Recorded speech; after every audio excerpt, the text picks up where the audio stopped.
आज की कहानी, ये तो बड़ी ही अच्छी बात है। एक बार एक व्यक्ति एक गाय दान करना चाहता था। वो अपने गांव के पास के एक आश्रम में गया और आश्रम के प्रमुख से बोला, महाराज, मैं आश्रम को एक गाय दान करना चाहता हूँ। यदि आप इसे स्वीकार करेंगे तो बड़ी कृपा होगी।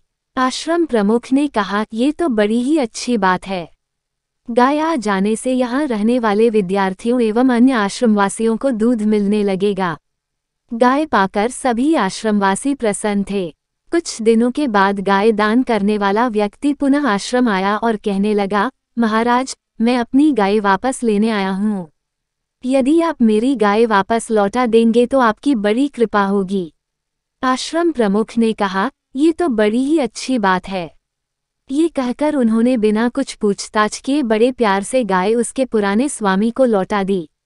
जब वो व्यक्ति अपनी गाय लेकर वापस चला गया तो आश्रम प्रमुख के एक शिष्य ने उनसे पूछा, गुरुजी, जब वो व्यक्ति गाय दान करने आया था तब भी आपने ये कहा था, ये तो बड़ी ही अच्छी बात है, और आज जब व्यक्ति गाय वापस मांगने लगा तो भी आपने कहा, ये तो बड़ी ही अच्छी बात है। गाय वापस देने से हम सब दूध से वंचित हो गए, इसमें कौन सी अच्छी बात है? गुरुजी ने कहा, देखो, जब गाय आई तो दूध देती थी, अतः इससे अच्छी बात और क्या हो सकती थी। गाय दूध देती थी तो उसकी देखभाल भी करनी पड़ती थी। अब गाय वापस चली गई है तो अब हम सब आश्रमवासियों को गोबर उठाने एवं गाय की देखभाल से भी मुक्ति मिल गई है। अतः अब इससे अच्छी बात और क्या हो सकती है। कुछ महीनों के बाद गाय दान करने वाला व्यक्ति पुनः आश्रम में आया और कहने लगा, महाराज, मैंने गाय दान में देने के बाद उसे वापस लेकर अच्छा नहीं किया। मैं गाय को वापस देने आया हूँ, कृपया गाय को स्वीकार कर मेरी भूल को क्षमा करें। आश्रम प्रमुख ने कहा, ये तो बड़ी ही अच्छी बात है। उन्होंने गाय को दोबारा आश्रम में रख लिया और अपने शिष्यों को उसकी देखभाल करने का निर्देश दिया। पता चला कि अब ये गाय दूध भी नहीं देती है। जब व्यक्ति गाय को आश्रम में छोड़कर चला गया तो एक शिष्य ने प्रतिवाद करते हुए पूछा, गुरुजी, अब ये गाय दूध भी नहीं देती है, अतः किसी काम की नहीं है। अब मुफ्त में इसका गोबर उठाना पड़ेगा और सेवा करनी पड़ेगी। फिर भी आपने क्यों कहा कि ये तो बड़ी अच्छी बात है?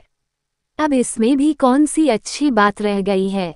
आश्रम प्रमुख ने कहा, गाय दूध नहीं देती तो कोई बात नहीं। दूध के कारण गाय की सेवा करना तो सकाम कर्म की श्रेणी में आता है। अब ये दूध नहीं देती तो इसकी सेवा निष्काम कर्म की श्रेणी में आएगी। निष्काम कर्म से उत्कृष्ट कोई बात हो ही नहीं सकती। वैसे तो गोमाता की सेवा करना हमारे यहाँ धर्म माना जाता है। गाय की सेवा कर हम सहज ही धर्म में प्रवृत्त हो सकेंगे। दूसरे गाय के गोबर से तैयार खाद आश्रम के पेड़ पौधों एवं खेतों में डालने के काम आएगी। फिर कुछ दिनों के बाद जब ये गाय पुनः ब्याएगी तो दूध भी स्वतः सुलभ हो जाएगा। वास्तव में किसी भी घटना के मुख्यतः दो पक्ष होते हैं, एक सकारात्मक पक्ष और दूसरा नकारात्मक पक्ष। ये हमारे दृष्टिकोण पर निर्भर करता है कि हम किसी भी घटना को किस रूप में लेते हैं, उसका सकारात्मक पक्ष देखते हैं या नकारात्मक पक्ष। यदि हम हर घटना के केवल सकारात्मक पक्ष को ही देखते हैं तो हम जीवन में दुखों से बचे रहकर असीम खुशियां प्राप्त कर सकते हैं। जीवन में सदैव प्रसन्न बने रहने का एकमात्र यही उपाय है कि हम घटनाओं के केवल सकारात्मक पक्ष को ही देखें और आशावादी बने रहें। किसी भी घटना में केवल प्रत्यक्ष अथवा वर्तमान लाभ देखना हमारी अल्पज्ञता, संकुचित दृष्टि और व्यावसायिकता का द्योतक है। ऐसी कहानियाँ सुनने के लिए इस चैनल को सब्सक्राइब करें।